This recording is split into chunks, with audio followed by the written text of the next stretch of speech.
Hi there, Kazi here, and in this video I'm going to show you how to adjust page margins in Microsoft Word.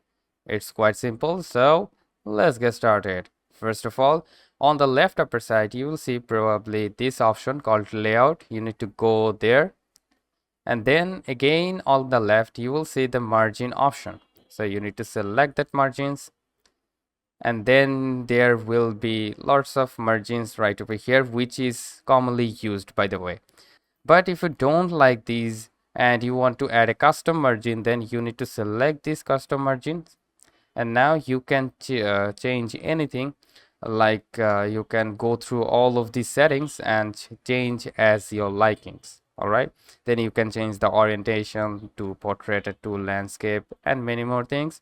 And also you can apply to this margin to current page or the whole document. So if you are happy with the settings like you did here, then you can simply select this as default. All right, so you need to tap on the save set as default and then tap on yes.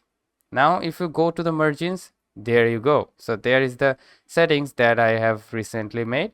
So if you select that, then it will be your default margin for all of the documents you will edit from now on. So that's how you can simply adjust page margins in Microsoft Word.